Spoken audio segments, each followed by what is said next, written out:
대한민국 근현대사를 성경적 세계관으로 알리고 전하는 대한역사문화원의 한국 근현대사 벌알기 특강입니다. 다유를 위해 부름받은 사람 두 번째 이야기. 이번 시간에는 조선 백성을 자유케 할 인도자로 지명된 이승만을 위한 신병 훈련소이자 도서관이며 대학이 된 한성 감옥으로 안내하겠습니다. 이승만은 1899년 1월 9일 그의 나이 24이 되던 해에 고종 폐위 모의와 공화제 실시 음모 가담이라는 죄목으로 투옥되었습니다. 고종 폐위 모의라는 것은 영모에 해당하는 중죄였습니다. 이승만과 함께 투옥된 동지들은 자신들의 목숨이 경각에 달려있다고 생각했습니다. 만민공동에도 해산된 마당에 자신들을 구명할 대책이 없다고 생각한 것입니다. 최정식과 서상대는 이승만에게 탈옥을 권유했고 주시경은 이들의 탈옥을 위해 권총까지 준비해 주었습니다. 1899년 1월 30일 이승만은 투옥된 지 21일 만에 서상대, 최정식과 함께 탈옥을 감행합니다. 그러나 곧바로 병사에게 잡혀 이승만의 탈옥은 실패로 막을 내렸습니다. 서상대만 무사히 탈옥에 성공했고 최정식은 중국으로 도망치려다가 체포되어 교수형에 처해졌습니다. 탈옥도 중죄인데 간수에게 총을 쏴 상해를 입혔기 때문입니다. 이승만은 총을 소지하기는 했지만 총을 쏘지 않은 덕분에 태 100대를 받고 종신형을 선고받았습니다. 사람의 생각으로는 참 운도 없다라고 생각할 수 있지만 이승만의 투옥과 탈옥 실패는 이승만의 인생의 새로운 출발점이 되었습니다. 이승만이 종신형을 선고받은 후 서울에는 이승만이 곧 사형당할 것이라는 소문이 파다했습니다. 1899년 3월 19일자 황성신문은 그 상황을 이렇게 기록하고 있습니다. 풍설을 들은즉 이 씨가 인류를 면하기 어렵게 되었다. 기왕의 조칙 중에 미결수는 판결할 때에 감 1등하라 하셨으니 법관들이 조칙대로 시행할 지경이면 이 씨의 누명을 보존할 듯 하다더라. 이승만이 사형을 당할 것 같은데 판결이 나지 않은 죄수에게는 조금이라도 감형받을 수 있는 기회가 있다는 조항이 있으니 판결하는 사람들이 너그럽게 봐준다면 사형을 면할 가능성이 조금은 있다는 것입니다. 이승만의 아버지는 아들의 사형 소문이 들릴 때마다 아들의 시신을 수습하려 한성 감옥에 왔고 마음을 쓸어내리며 돌아가곤 했습니다. 한성 감옥은 너무나 끔찍한 곳이었습니다. 한마디로 생지옥이었죠. 위생 상태는 엉망이어서 더럽고 악취가 풍겼습니다. 감방은 너무 좁아서 편히 눕는 것은 고사하고 다리를 펴는 것도 힘들 지경이었습니다.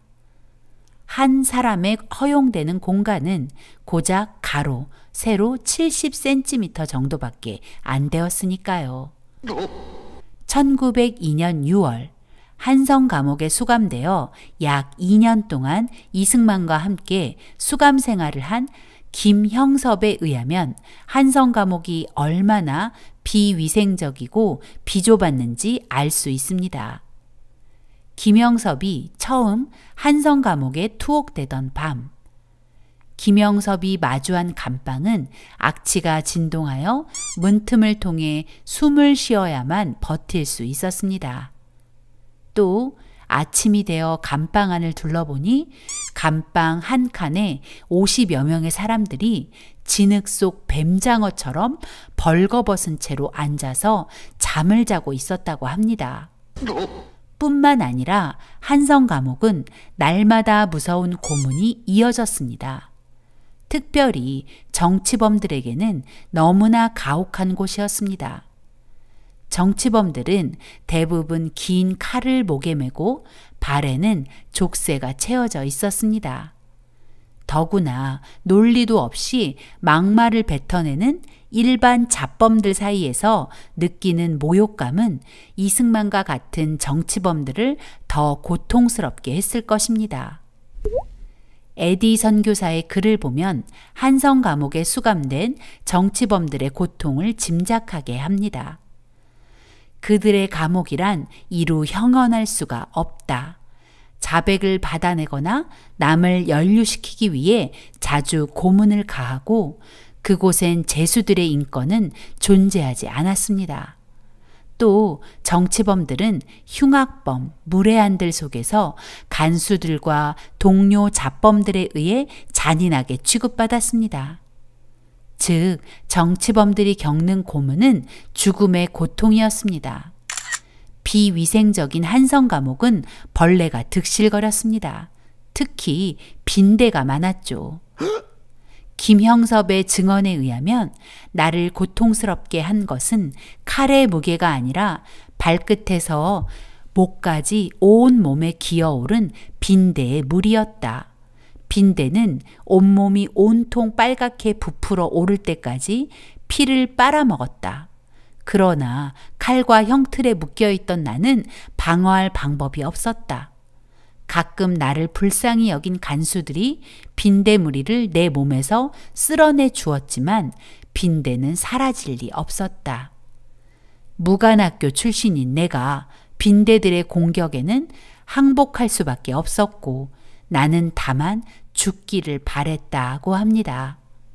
한마디로 이승만이 마주한 한성 감옥은 차라리 죽음을 바라게 되는 곳이었습니다.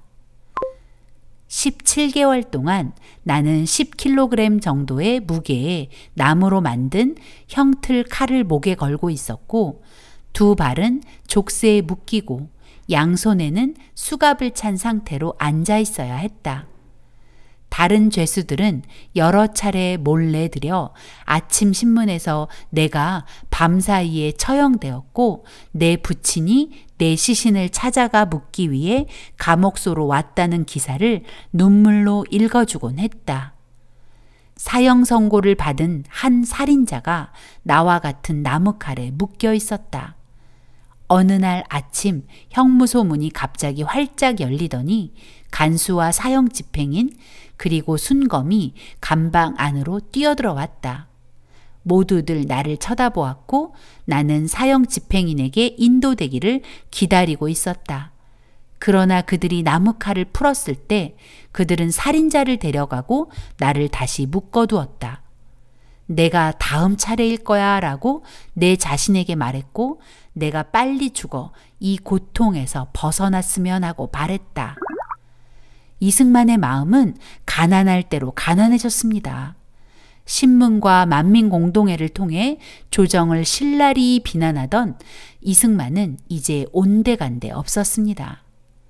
한성 감옥의 극한의 환경과 고통 속에서 언제일지 모르는 죽음에 대한 두려움과 공포는 이승만을 가난한 마음의 소유자로 만들었습니다. 어두운 감옥 속에 가두었을 때 나는 두려워 혼자 이런 생각을 했다. 나는 이 세상에 있는 것이 아니다.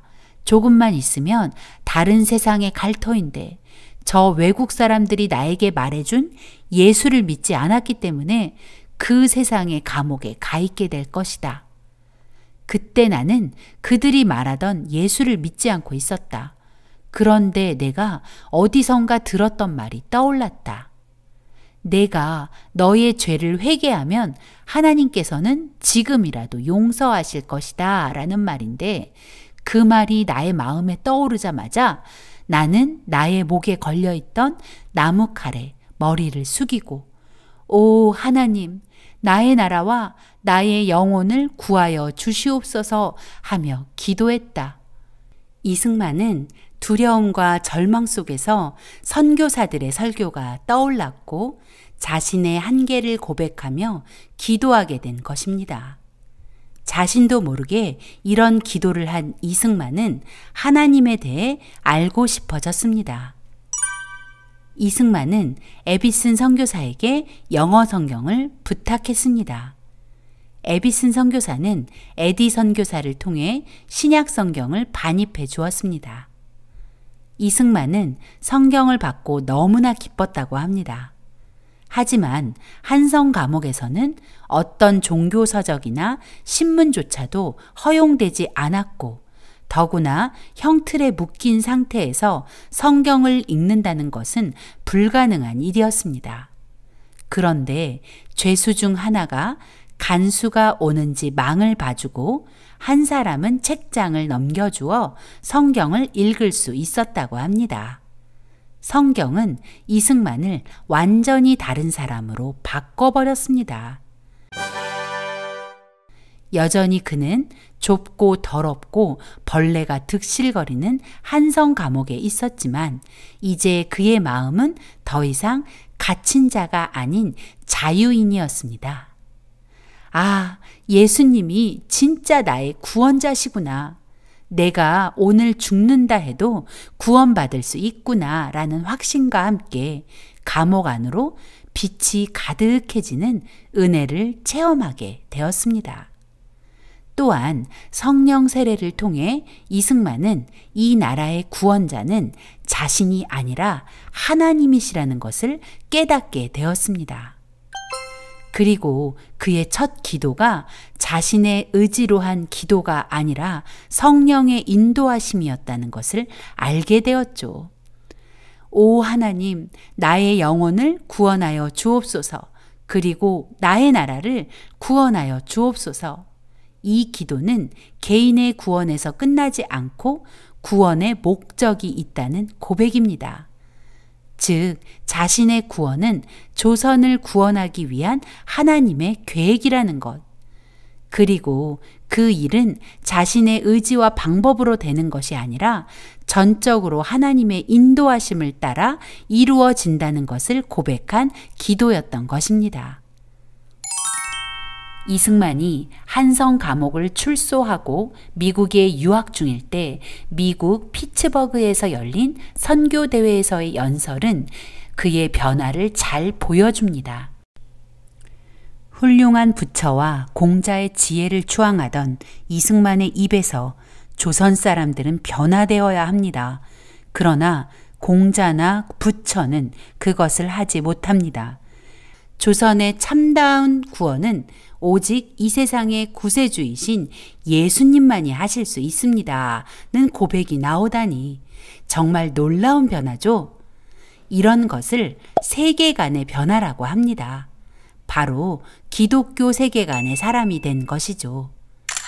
한성 감옥은 분명 비참한 곳이었지만 하나님께서 한성 감옥을 대한민국 건국의 인도자로 이승만을 훈련하기 위한 신병 훈련소로 사용하셨던 것입니다. 이승만이 한성 감옥에 있는 동안 많은 선교사가 이승만의 추록을 위해 노력하며 이승만을 보살펴 주었고 이승만은 선교사들을 통해 하나님의 크고 놀라운 사랑과 위로를 공급받았습니다. 또 선교사들이 전해주는 책들과 정보들을 통해 차근차근 지도자 양성 과정에 매진하고 있었습니다. 이승만은 한성 감옥에 투옥된 상황에서도 부지런히 책을 읽고 글을 썼습니다. 아마도 1899년 7월부터 본격적으로 책을 읽기 시작한 것 같습니다. 비록 투옥된 상태이지만 시간을 낭비하지 않으려는 학자의 마음으로 책을 읽었고 또 아직 기독교로 회심하기 전에는 고통과 두려움을 덜어보려고 책에 집중했던 것 같습니다. 그리고 기독교로 회심한 후 기독교 신앙서적, 역사, 법률, 외교, 시사 관련 신문과 잡지, 문학 등의 순으로 비중을 두고 책을 읽어 나갔습니다. 선교사들이 넣어준 기독교 교리 서책들은 물론 중국에서 한문으로 번역된 종교 서적들도 읽었다고 하네요. 역사는 물론이고 국제 정치와 외교에 관심이 깊었던 이승만은 국제법 책들까지 탐독했다고 했는데 더 아웃룩이라는 잡지는 이승만에게 당시 세계 정세와 서양의 정치, 경제, 문학을 두루 섭렵하는 통로가 되었고 이승만이 국제적 안목을 높이고 세계 정세를 파악하는 통찰력의 사람이 되는데 일조했습니다. 동시에 이승만은 중요한 책들을 번역하기 시작했는데 번역한 책들은 청일전기, 만국사략, 만국공법과 기독교 교리서, 주복문답, 감리교 역사 등입니다. 또 영문법도 번역하여 옥중학당의 교재로 사용하기도 했습니다. 물론 이 번역서들은 모두 순 한글로 번역되었죠. 이승만의 번역서에는 망국의 길로 걸어가는 조선의 개혁과 독립국가로의 성장을 바라는 간절한 마음이 녹아 있습니다. 또 직접 책을 집필하기도 했는데 한시를 지어 모아놓은 체역집, 한성 감옥 생활의 여러 일들을 기록한 감옥잡기, 한문산수 산술, 적주 체벽, 그리고 그 유명한 독립정신이죠. 이승만은 유머가 넘치는 사람이었습니다. 그가 한성 감옥에서 지은 한시 중 하나를 소개해 볼까 합니다. 제목 빈대. 따뜻하면 기운 펴고 차면 오므려 천정으로 바닥으로 오르내리네. 하얀 벽을 돌고 돌아 아롱을 찍고 마루틈을 헐어보면 몰리어 있네. 모기와는 연이 멀어 혼인 안 되고 벼룩이나 이쯤은 겹방살일세. 내 집은 어쩌다 복 많이 받아 배가들 천손자 대를 잇느냐. 왜 그가 빈대라는 시를 지었는지 굳이 설명하지 않아도 아시겠죠? 이승만은 사소한 상황들을 기록하고 고통을 유머로 바꿀 줄 아는 사람이었습니다. 뿐만 아니라 제국신문과 신학월보에 꾸준히 기고하며 망해가는 조선을 깨우려 했습니다. 특히 신학월보에 기고한 두 가지 편벽된과 교회 경략의 핵심 주제인 기독교 입국론은 후일 대한민국 건국의 기본 정신이 되었죠. 또한 이승만은 우리나라 최초로 영안사전 편찬을 시작합니다.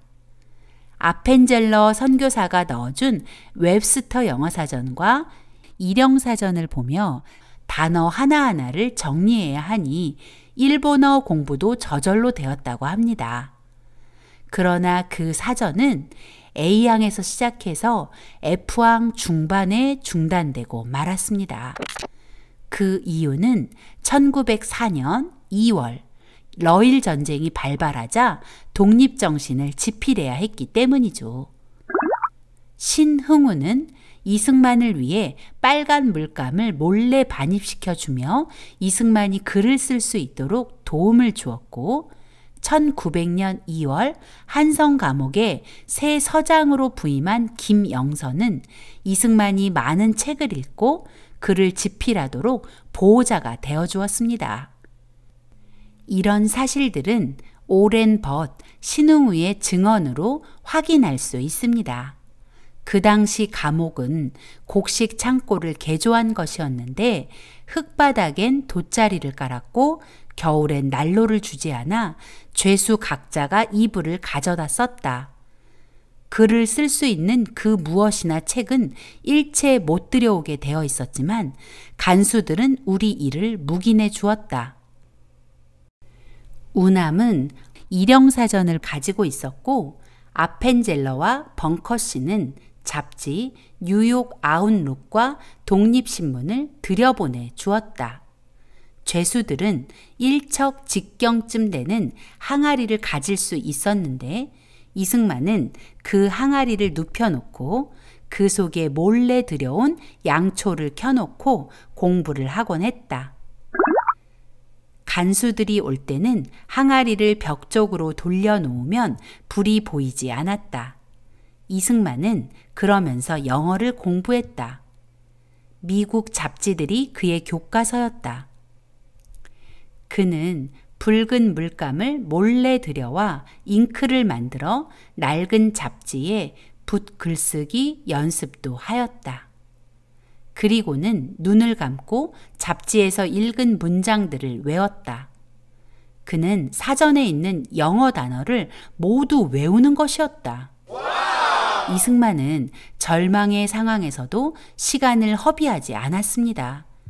특히 그가 기독교로 개종하고 난 후 그는 더 열심히 공부하고 자신이 깨달은 바를 글로 옮겼습니다. 그리고 하나님께서는 이승만을 위해 곳곳에서 그를 도울 사람들을 보내셨고 그들은 이승만의 성장을 돕고 격려했습니다. 조선의 개혁을 위해 투사처럼 달려가던 이승만. 그가 한성 감옥에 투옥되면서 매서운 그의 눈빛과 전투적 말들은 사라졌고 이제 그에게는 두려움과 절망만 남았습니다. 그러나 그때 그의 일생에 놀라운 변화를 맞이합니다. 바로 기독교로의 개종입니다.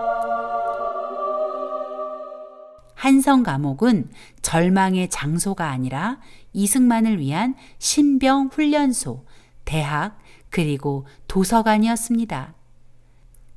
하나님께서는 절망의 구렁텅이처럼 보이는 한성 감옥에 이승만을 몰아넣고 대한민국 건국의 인도자로 철저히 훈련하기 시작하신 것입니다.